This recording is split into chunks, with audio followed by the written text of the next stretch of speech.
دیکھیے آج میں ایک بہت ہی ڈفرینٹ قسم کا جو کنڈیشن ہے اس کے بارے میں بات کرنا چاہ رہا ہوں. اس کو کہتے ہیں کوکسیڈینیا. کوکسس اس کا درد، اور جو کوکسس ہے یہ ہماری جو ریڑھ کی ہڈی ہوتی ہے جہاں پہ یہ ختم ہوتی ہے، جس کو ہم ٹیل کہتے ہیں.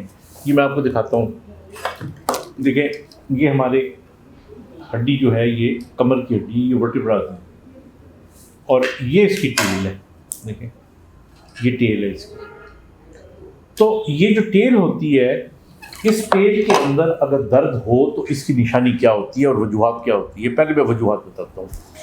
عام طور پہ ہماری بچیاں یا مائیں جو سلائیڈ والا جھولا لیتی ہیں بچوں کو گود میں بٹھا کے، تو جب وہ جھولا زمین پہ آتا ہے، آپ جب گھسیٹتے ہوئے زمین تک آتے ہیں، تو اس وقت اگر آپ کو تکلیف ہو یا درد ہو یا چوٹ لگے تو ٹیل بون پہ تکلیف ہو سکتی ہے.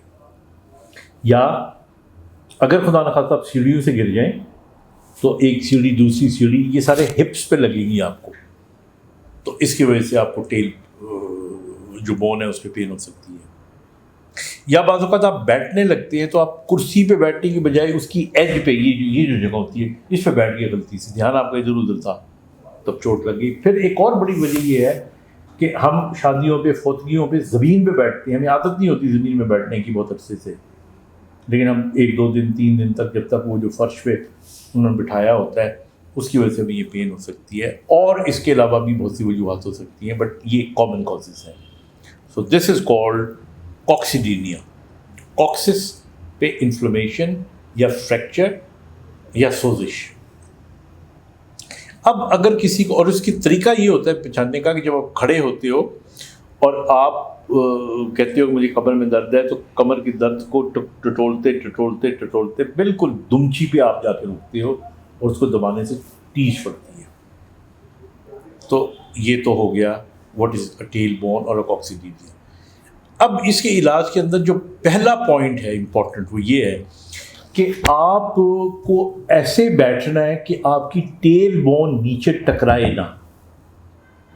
میں تو اپنے مریضوں کو بڑا سمپل سا مشورہ دیتا ہوں کہ آپ یہ جو اسکوٹر کی ٹیوب ہوتی ہے اس کی ہوا بھر لیں اور اس پہ گدی چڑھا لیں اور اس کے اوپر بیٹھنا شروع کر دیں 3 سے 5 ہفتے، تاکہ آپ کی ٹیل بون اس گولائی میں آ جائے گی اور وہ ٹکرائے گی نہیں.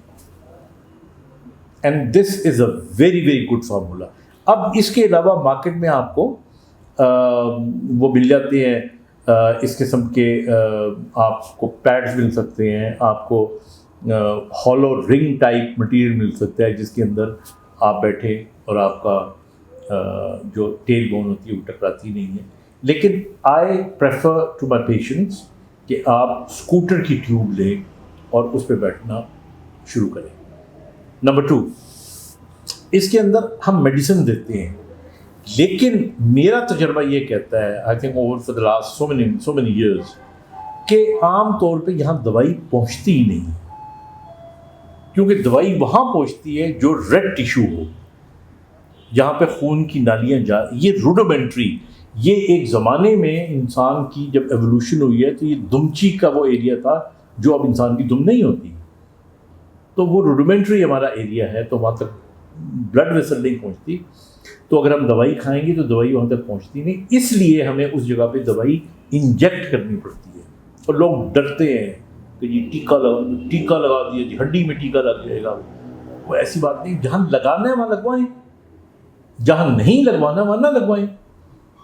صرف آپ کو احتیاط یہ کرنی چاہیے کہ کسی ایسے ڈاکٹر سے لگوائیں جو کوالیفائڈ ہو، جو اس چیز کا ڈاکٹر ہو، جس کو یہ لگانا آتا ہو، تو پھر کوئی ایشو نہیں ہے. میں نارملی پریکٹس پہ دیکھا کہ ایک ٹیکا کافی ہوتا ہے.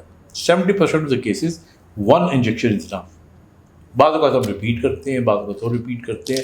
اب اس کے کچھ ٹیکنیکس ہیں جو آپ کو بتانے کی ضرورت نہیں ہے، which I can only tell doctors کہ کون سی سوئی استعمال کریں، کس طرح استعمال کریں. لیکن ٹیکا لگوانے کے بعد بھی دوائی کھانی ہے اور اس کے بعد بھی آپ نے کشن استعمال کرنا ہے. اور ایوائڈ کرنا ہے کہ آپ نے ہارڈ سرفیس پہ نہیں بیٹھنا، کیونکہ بہت سے لوگ جب ہارڈ سرفیس پہ بیٹھ کے کھڑے ہوتے ہیں، بیٹھے ہوئے اتنا درد نہیں ہوتا جتنا کہ کھڑے ہوتے ہوئے درد ہوتا ہے. تو اس لیے یہ تمام کام کریں. اگر آرام نہ آئے then you must go and meet your doctor. Thank you.